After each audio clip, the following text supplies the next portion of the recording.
It is finally Christ the King Sunday, the last Sunday after Pentecost. Those of us who are participants in social media have been living into the message of Christ the King Sunday for quite some time, especially given election season. There was a meme, a little poster that you can put across your social media feed that said something like, "Whoever wins the election, Jesus is king." And I thought, oh my goodness, here I am living into this experience of Christ the King Sunday far in advance of the actual holiday on the calendar. But when I saw that meme and when I thought to myself what it was trying to do for my mind and for my soul, I think that maybe I was receiving the meme in a way that might have been somewhat inconsistent with what Christ the King Sunday is really all about. I think the meme was meant to communicate that Jesus is in charge. Jesus is large and in charge no matter what happens, and that we can take great comfort in that. This idea that finally the trappings and the methods of earthly rulership are going to be put in responsible hands, divine hands, hands that have holes in them. And finally, it will be done correctly. It is, in some sense, trying to tell us that humanity is filled with the bad cowboys who wear black hats and carry their pistols. And finally, there is a good cowboy. There's a sheriff wearing a white hat who also has his pistol and is going to fight back against the powers of darkness with the methods that we imagine a king would and should use. This Sunday, the message that is lifted up is different from how my soul received the message of that meme. This Sunday tells us that Jesus is indeed king, but a king like no other.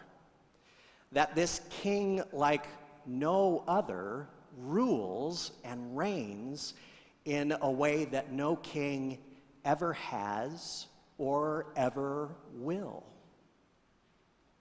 This king is like no other. His throne is a criminal's cross. This king is like no other.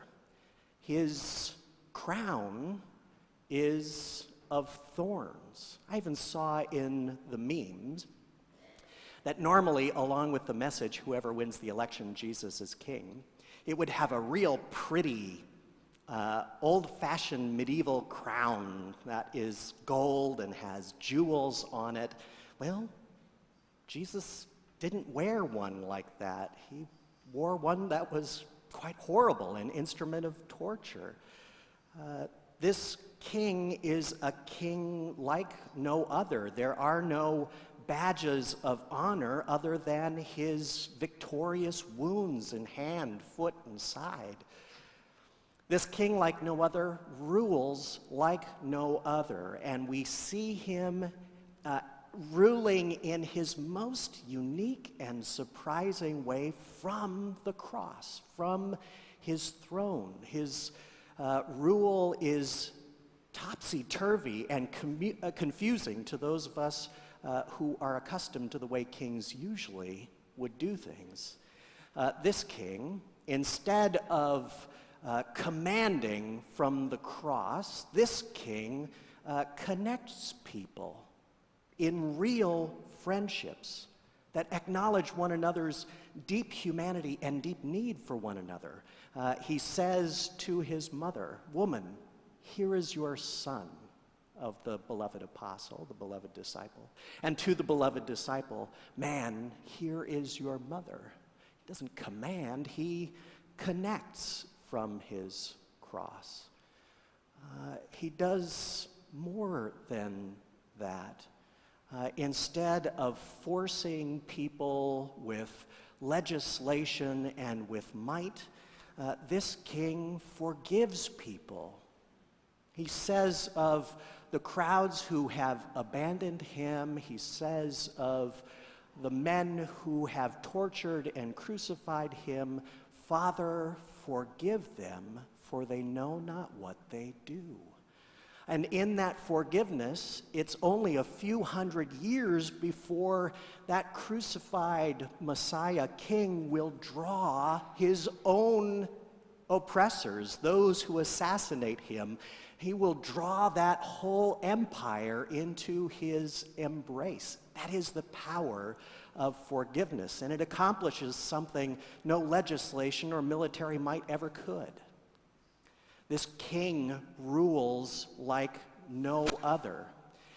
Instead of reigning over us as subjects, he remembers us. He remembers you. Jesus remembers you and the whole human family, and remembers that you are not just some number, but that you, in all of your great stuff and all of your human icky stuff, you have been created in the image of the invisible, all-loving God. It's that last way of ruling, of course, that jumps out of this morning's gospel passage at us. The thief on the cross cries out, "Jesus, remember me when you come into your kingdom." He throws himself on Jesus' mercy, even as Jesus himself is suffering and dying. There is no way the thief at this point can make amends for his mistakes. He cannot earn the right to be remembered by Jesus. He can simply trust that the heart of God is so remarkably generous that he can ask to be remembered. When the thief asks that of Jesus, it is like the spoken and unspoken cry of the whole human family.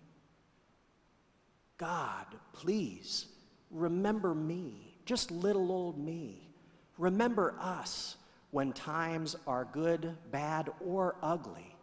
Remember us as you bring in your gentle reign of mercy and justice. And I love how Jesus responds to the request of the thief. He doesn't say, "Don't worry, guy, I'm going to be with you through thick and thin. I'll stay by your side." And I think that's usually, those of us who are fans of the Footprints poem and have that hanging in somewhere in our house, we like to imagine that he accompanies us wherever we will be going. That's a good image, and there's certainly scriptural precedent for that kind of idea. But the way Jesus responds to the thief, cross to cross, is he says, "I am going to keep you close to me, where I am, in paradise. There's no way that you can get away from the goodness that I have in mind for you and for the whole human family. I'm going to draw you into that embrace." And you can't deserve it, and you can't earn it. It's just because life with a capital L and the God who holds it up is just that amazing. That jumps out of this morning's gospel for me in a particular way because we are people of Jesus. You are here in part because at least at some point in your life, or at some point in the life of one of your ancestors, near or distant, someone heard the call of Jesus to take up your cross and follow him in his timeless way of life. You or someone before you heard this amazing invitation when he says, "Come to me, you who are weary, and I will give you rest. And take my yoke upon you and learn from me, for I am gentle and humble in heart, and you'll find rest for your souls." Again, as much as he wants to comfort, he wants to invite. He wants you to be a part of all of that.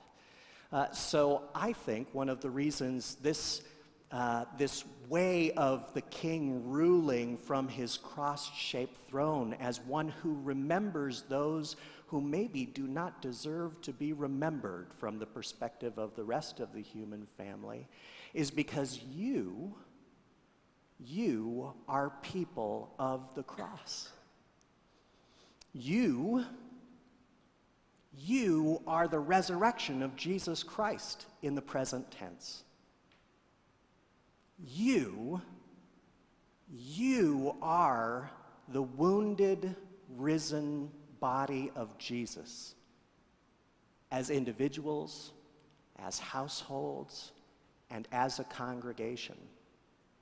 And it is your joy and your opportunity to join your Christ in remembering those who maybe do not deserve to be remembered, listening to them without having to prove that you are right. Can you tell this is the sermon before Thanksgiving dinner? Listen to them without having to prove that you are right. Recognize them not as some damn fool with a bunch of stupid opinions, but recognize them as someone made in the image of the invisible God. Listen, recognize, promise them the same promise that Jesus offered to the criminal on the cross. Promise them that no matter what, you will be with them, that you will stick with them through thick and thin. Serve them. Pray for them. There is no way, my friends, you who are the risen body of Jesus, there's no way they can deserve that, and they never have to.